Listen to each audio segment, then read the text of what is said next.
All right, good afternoon. Talked about a little post-game.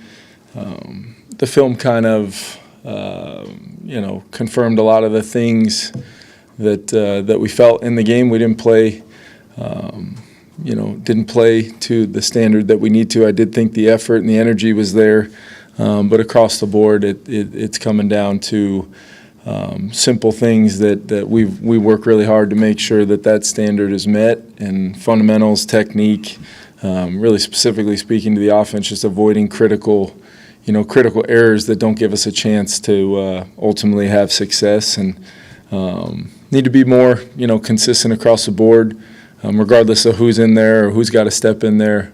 We feel like we've got a roster that can handle that, and guys can step in and do the things required. So a lot of work to do. Very fortunate to have another opportunity at home this week against a good football team, and we've got to have a good week of preparation and make some of these things come to life, and that's what we're going to do. And we're on our way to doing that already today here with the players back in the building. So update just on some injuries. Both Ryan Kelly and Justin School are in the concussion protocol. Came in, with some positive early signs today, but that is totally in the hands of the medical professionals as they work through the protocol.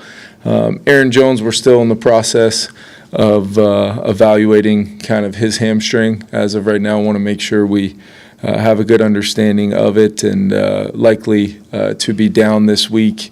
And we'll figure out kind of the determining factor for that timeline. We did avoid, thank goodness, some serious injuries on Gabe Murphy and Jonathan Grenard. JG was able to come back in with that oblique, just kind of shocked him there for a play, and he was able to come back in. And Gabe Murphy did avoid, what we feared at the moment to be potentially serious. He was able to avoid anything serious there. And then just one final update, J.J. McCarthy, did come in very, very sore today with the ankle sprain. I would anticipate we are not planning on having him for Sunday, and don't likely see this being any kind of short-term IR thing, but I do want to see, and Tyler and the group want to see how he responds to treatment this week. But, give him a ton of credit, just the toughness to get that thing taped up and keep playing. But yeah, that is something that we were able to determine today. So obviously tough news there. So we've got our work cut out for us, a lot of work to be done. We'll get Carson Wentz ready to go. Had a really good practice last week when JJ was out of the building, on a Thursday kind of third down kind of day, and Carson stepped in and did a great job. So I know the guys will have a ton of confidence in him, as well as Max being a snap away. Kevin, so what happened with JJ? It happened. I believe it happened on the second and 20 scramble, where he was able to get towards our sideline and just kind of got rolled up. And in the moment, didn't necessarily think it was significant. When we came off after that series, there was somebody in the blue tent, so he was kind of evaluated right there and just got it taped up, and went back in the game. And I think it's one of those things, just kind of hearing from our medical staff, one of those things that tends to be much worse today than probably was in the moment to him with adrenaline and everything. But like I said, a huge compliment to him for fighting through it and continuing to compete. Just how crazy are all these injuries? I mean, yeah, it's a lot. Yeah, we're definitely dealing with some adversity right now for sure. Both through our performance, but also the injury side of things. It's never ever going to be an excuse. We've got to find a way to have the next man up, and hopefully, we're expecting, some good news on Okuda and Gink with where they're at in the phase of the protocol, being able to, begin their practice work and kind of clear that last hurdle to hopefully be available this week. And then we'll see where Harry and Gink are, or Harry and CD are as well, as they continue kind of their ramp-up plan. Anticipate both those guys practicing on Wednesday, and then we'll see where we're at from that standpoint as well. So there's Absolutely. You want to have all your guys out there. You want to have the original intent of your full groups, whether that's Jordan or CD or potentially now Aaron and JJ. But we've got to work through it. Every team deals with it. Our opponent's going to be dealing with it as well, specifically at the quarterback position. So that is the nature of our league week in and week out. It's just hit us, pretty significantly early on here.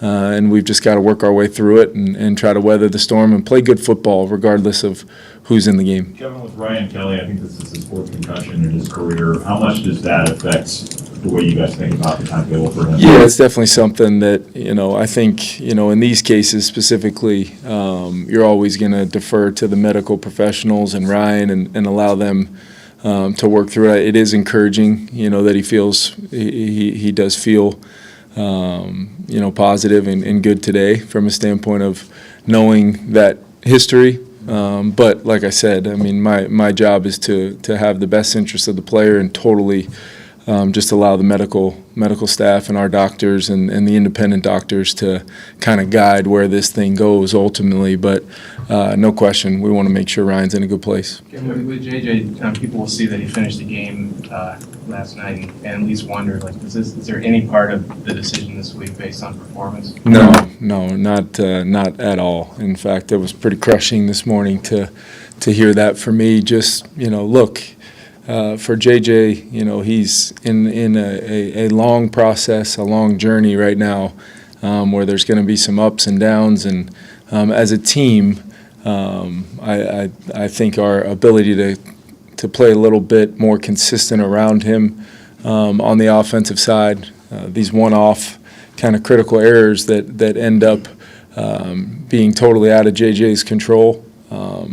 We've got to find a way to eliminate those and limit them in any way possible. The things that are self-inflicted, that our opponent is really not doing a whole lot to cause, those are the things that we need to make sure we wrap our minds around, look at them, meet them head on. That's us as coaches, absolutely myself and then our group, and we've got the group to do that. But no, there's not any aspect of this. This is a purely medical-based thing that we're dealing with right now. And what's your sense of how much Carson's been able to pick up here in the weeks that he's been here? Yeah, he was really impressive last week, kind of stepping in. You felt the veteran presence and the command. He's really smart, a guy that's played a lot of football, and he's been able to, get himself to a place where he's felt very comfortable, these past 2 weeks had he needed to go in the football game, and now he'll get a week of preparation to get ready to go play. Can you call everything that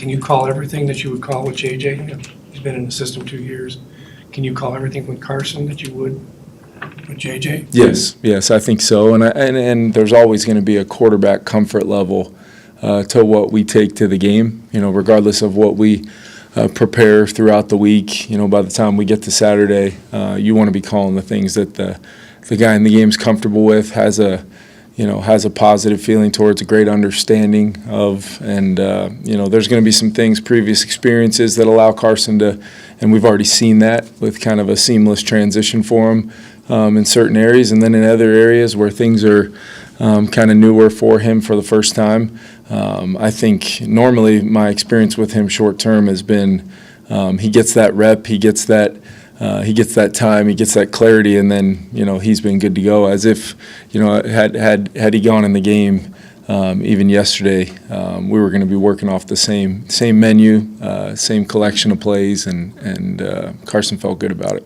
Kevin, are you comfortable with Max as the backup, just considering his inexperience? Yeah, I think you're kind of going back to how we talked about him in training camp and how he came out of some of those great games, with pretty high marks and grades for his personal execution, some of the instinctive things he did, his physical skill set of being a really fundamentally sound, kind of twitchy, accurate passer and being able to be a fast decision maker. All those things bode well. But no, there's clearly, you'd love to have a little bit more experience there, but that's the nature of wanting to have a really good young developing player that you bring in the undrafted process. He's on our roster and he's going to be a snap away, and I know Max will be prepared. That's what we've kind of learned quickly about him from the very first day he was here. Hey, Kevin, what did you see in Michael Juergens getting out there? Yeah, I thought, Jurg stepped in. There was a few plays from a standpoint of just stepping in and, some of the plans, for a guy like Ryan Kelly, some of the jobs we ask him to do. There can be some challenges out there, but I thought Jurg stepped in and competed. There's always going to be some communication things when things are moving fast for a guy that, didn't get a lot of reps throughout the week. But I thought he, over the course of his body of work, there was a lot of positives, and I think he'll build on that this week if his number's called. Just to be clear, did you guys know about JJ's injury during the game, or is this something that popped up? Yeah, no, he was evaluated, and I know he got it taped, and probably was something that you guys were aware of. But yeah, the severity of it, and just knowing that he was going to need some time for that thing to settle down and kind of work through the early process of the rehab stage of things. And like I said, I don't anticipate it, being a short-term IR type situation. But we do need to see how he responds here early this week to treatment, and then we can kind of start projecting what his ramp back up will look like. How are his spirits when you talk to him? He's obviously disappointed. I mean, this guy he would go back out and play today. If it was possible, if we could schedule a game. That's the kind of player and competitor he is. I think for him, it's part of this journey is acknowledging, making sure you acknowledge, what it felt like, what you were, in the moment. Did I take the right footwork? Did I, play with the kind of technique and fundamentals and have my eyes in the right spots? And what plays did I do that? And what did that look like? And then what plays, maybe could it have been a little bit more consistent, and then what did those plays turn out like? And then just evaluate each play as its own, but always with the same principles of playing the position. And I think for him it's just, the injury just it's crushing, because you just want it to be a daily process of activating every aspect of the development and learning, because you've just seen it, out of him, and in game, his response, to find a way to win that opener in Chicago, and we weren't able to get that done yesterday, and there were some plays. That maybe could change the game there at different times, and it wasn't always J.J. McCarthy that the reason why those plays didn't happen. It was a collection of guys that we just have to have a little bit better all 11 feel. I told the team today, you can watch these clips and see all 11 guys doing their job, and really good things happen for the Minnesota Vikings when that happens, and that's what we got to get more of, and that's what ultimately I'm responsible for, and I put it on myself to try to challenge everybody, prepare the team the right way, regardless of who's in there, regardless of some of the adversity we've kind of felt from an injury standpoint. To me, it's about the principles of playing the way we need to play, all 11 guys, no matter what phase, offense, defense, or special teams. And it's not a cliche when you're seeing some of the results that we've had. And I think it goes back to taking, a look at how we prepare, taking a look at how we give our guys the most possible clarity. And then to me, when it is a fundamental thing, we talk about being a fundamentally sound football team. I don't think we were that yesterday, and we also, lost the turnover battle pretty significantly, which normally means you're going to have a hard time winning the game, and that's exactly what it was. How have you felt about JJ's clock through a couple of games in terms of staying in the pocket versus looking to escape?